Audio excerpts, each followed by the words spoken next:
భక్తులందరికీ నమస్కారం అండి. దేవి అనుగ్రహం ఛానల్కి స్వాగతం. దుర్గమ్మ యొక్క ఆశీస్సులు మనందరిపై ఉండాలి అని చెప్పి మనస్ఫూర్తిగా కోరుకుంటూ ఈరోజుటి వీడియో స్టార్ట్ చేస్తున్నాను ఫ్రెండ్స్. ఇక ఈరోజు వీడియోలో మనం చూడబోయేది ఏంటి అంటే దుర్గమ్మ సందేశం. ఈరోజు దుర్గమ్మ మనతో ఏం చెప్తున్నారు అంటే, బిడ్డా, ఒక గుడ్ న్యూస్ అయితే ఈరోజు నువ్వు వినబోతున్నావు. వెంటనే ఓపెన్ చెయ్యి, లేకపోతే నీ జీవితకాలం కూడా నువ్వు వినలేవమ్మా. ఎందుకంటే ఎంతో జాగ్రత్తగా వినాల్సినటువంటి సమయం వచ్చింది కాబట్టే ఈరోజు నువ్వు అది ఓపెన్ చేసి విను అని చెప్పి చెప్తున్నాను బిడ్డ అంటూ దుర్గమ్మ మన కోసం చెప్తున్నటువంటి ఈ సందేశాన్ని వినే ముందుగా మన ఛానల్ని ఫస్ట్ టైం చూస్తున్నట్లయితే ప్లీజ్ సబ్స్క్రైబ్ చేసుకోండి ఫ్రెండ్స్.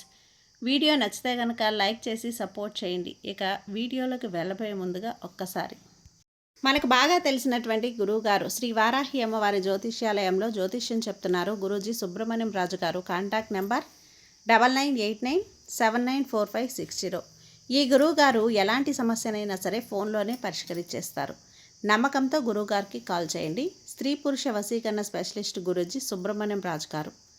భార్యాభర్తల మధ్య కలహాలు రావటం, ప్రేమించుకున్న వాళ్ళు దూరం అవ్వటం, మనశ్శాంతి లేకపోవటం, శత్రుపీడ, నరఘోష, నాగదోషం, శత్రు ప్రయోగాలు, ఆరోగ్య సమస్యలు, ఆర్థిక సమస్యలు, మానసిక సమస్యలు మరియు ఎటువంటి సమస్యలకైనా సరే శాశ్వతమైనటువంటి పరిష్కారాన్ని అందిస్తారు గురూజీ సుబ్రహ్మణ్యం రాజు గారు. తప్పకుండా గురువుగారిని కాంటాక్ట్ అయ్యి మీ సమస్యను పరిష్కరించుకోండి. జై వారాహి అమ్మ. ఇక వీడియోలోకి వచ్చేస్తే, బిడ్డ, ఈరోజు నీకు నేను ఒక గుడ్ న్యూస్ని అయితే వినిపించాలని చెప్పి నీ ముందుకు వచ్చానమ్మా. ఈ గుడ్ న్యూస్ విన్న తర్వాత నీ మనసులో ఉండేటువంటి బాధలేంటి, వేటి గురించి అయితే నువ్వు దీర్ఘంగా ఆలోచిస్తూ ఏం చేయలేక సతమతమైపోతూ ఉన్నావో ఆ ఆలోచనలు, ఆ దిగులు, ఆ మనోవేదన, అలాగే నీ బిడ్డల భవిష్యత్తు కోసం నువ్వు ఎంతగా అలమటించిపోతున్నావో ఆ కంగారు, అలాగే నీ భర్తలో మార్పు రావాలి అని చెప్పి ఎంతగా ఎదురు చూస్తున్నావో ఆ మార్పు, ఇలా ప్రతి విషయంలో కూడా నువ్వు ఆనందపడేటువంటి శుభవార్త నీ ముందుకు తీసుకొని వచ్చాను. ఒకే ఒక శుభవార్త అనేక జీవితాలను కూడా వెలుగునిస్తుంది. ముఖ్యంగా నీ జీవితం ఎంతో దారుణమైనటువంటి స్థితి నుంచి ఒక అద్భుతమైనటువంటి, అసలు తనేనా ఇలా అంతలా మారిపోయింది అని చెప్పి అనుకునే గొప్ప స్థాయికి మారిపోయింది తల్లి. అలా ఒక గొప్ప స్థాయికి అయితే ఎదుగుతోంది. అయితే ఇంతకీ ఆ గుడ్ న్యూస్ ఏంటా అని చెప్పి అనుకుంటున్నావు కదా, అయితే చెప్తాను, జాగ్రత్తగా ఆలకించు. నువ్వు ఏదైతే నీ జీవితంలో ఇది జరగాలి అని చెప్పి నువ్వు కోరుకుంటున్నావు కదా, అది జరగదేమో అని చెప్పి అనుమానపడుతున్నావు. అంటే గాలిలో దీపం పెట్టి ఈ దీపం మారిపోకూడదు అని చెప్పి అనుకుంటే అది నీ మూర్ఖత్వమే అవుతుంది. ఇలా నువ్వు ఏదైతే జరగాలి అని చెప్పి అనుకుంటున్నావో అది జరగడం కోసం ఎంతో కష్టపడుతున్నావు, రేయింబవళ్ళు ఆలోచిస్తున్నావు. అందులో నాకు విజయం దొరకలేట ఏంటి అని చెప్పి చాలా గందరగోళమైనటువంటి పరిస్థితుల్లో మానసిక స్థితిని అనుభవిస్తూ ఉన్నావు. ఇక్కడ గాలిలో దీపం పెట్టినప్పుడు కేవలం దానిని ఆపడానికి ఒక అడ్డు వేయాలి. అయితే నీ యొక్క ఎదుగుదలని ఎవరైతే ఆపాలని చూస్తూ ఉన్నారో వారి ఆ చూపు నుంచి నువ్వు ఆ ప్రయత్నం అయితే ఆ ప్రయత్నం నుంచి కానీ, లేదంటే కనుక నువ్వు ఏ ఇతర దారుల నుంచి వాళ్ళు ఏర్పాటు చేసినటువంటి ఆ పని వల్ల కానీ, అది ఏదైనా కానివ్వు, దాని నుంచి నువ్వు బయటపడాలి అంటే నీకు కూడా ఒక అడ్డు కావాలి. ఎలాగైనా గాలిలో దీపం పెట్టినప్పుడు ఆ దీపానికి రెండు చేతులు అడ్డు పెట్టి ఆ దీపం కొండెక్కకుండా కాపాడుకుంటాం, లేదంటే దాని మీద ఒక గాజు గ్లాసు బోర్లించి కొండెక్కకుండా కాపాడుకుంటాం. అలాగే నీవు నీ జీవితంలో దేదివ్యమాయంగా వెలగడానికి, నువ్వు చక్కగా జీవితంలో సుఖశాంతులతోటి అష్టైశ్వర్యాలతోటి తొలతోగటానికి ఒక చెడు కన్ను అనేది అడ్డొస్తుంది. అది ఒక గాలిలా నీ యొక్క జీవితాన్ని అతలాకుతలం చేస్తూ ఉంది.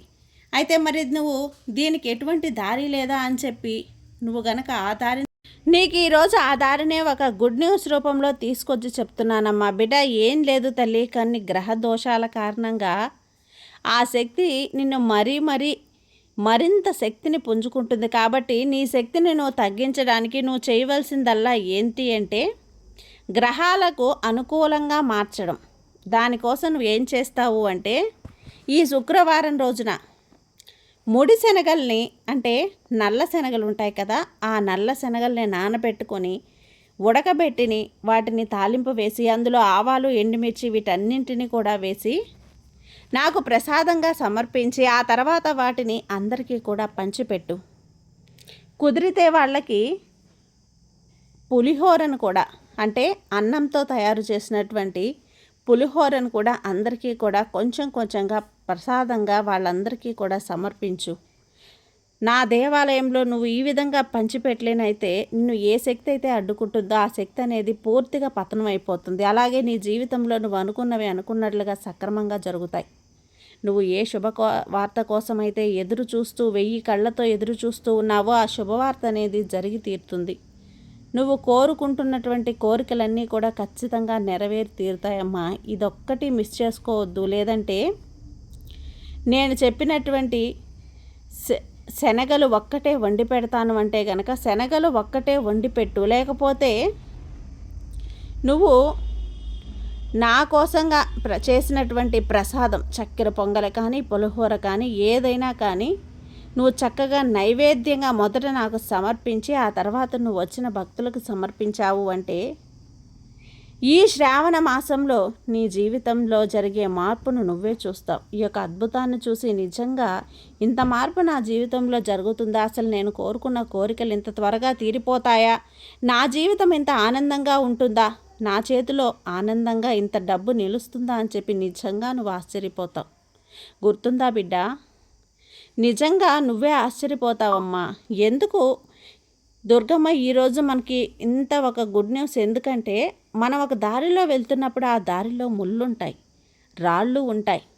ఆ ముళ్ళు రాళ్ళు గుచ్చుకోకుండా ఎలా దారిని దాటాలి అని చెప్పి ఈరోజు దుర్గమ్మ మనకు ఒక మార్గాన్ని చూపించినందుకు ఆ మార్గాన్ని మనం ఎంచుకొని ఆ మార్గం ద్వారా ప్రయాణించినట్లయితే మనం సేఫ్గా ఆ దారిలో నడక ప్రారంభించవచ్చు. అలాగే దుర్గమ్మ కూడా ఇప్పుడు మన జీవితానికి మీ దారిలో అడ్డుపడుతున్నటువంటి శక్తి గురించి, దాన్ని తొలగించుకునే గొప్ప మార్గం గురించి చెప్పారు. కాబట్టి ఆ మార్గాన్ని మీరు తప్పకుండా ఎంచుకోండి. ఈ గుడ్ న్యూస్ నిజంగా మీకు సంతోషాన్ని ఆనందాన్ని కలిగించిందని చెప్పే దుర్గమ్మ మన కోసం తీసుకొచ్చిన ఈ సందేశాన్ని మనకు అందిస్తూ తన ఆశీర్వాదాన్ని కూడా మనకు అందిస్తుంది. కాబట్టి అమ్మ మీద మనం భక్తితో నిజమైనటువంటి నమ్మకంతో గనక వింటే ఖచ్చితంగా ఆ తల్లి ఆశీస్సులు మనకెప్పుడు కూడా ఉంటాయి. మనం ఎలాంటి సమస్యలతో బాధపడుతున్నా సరే, సతమతమైపోతున్నా సరే, ఖచ్చితంగా అమ్మ ఆశీర్వాదం ఒక్కటి చాలు మన జీవితం బాగుపడటానికి. కాబట్టి అమ్మని తలుచుకుంటూ ఓం శ్రీ మాత్రే నమః అంటూ కామెంట్ చేయండి. సర్వేజన సుఖినో భవంతు. జై దుర్గమ్మ తల్లి.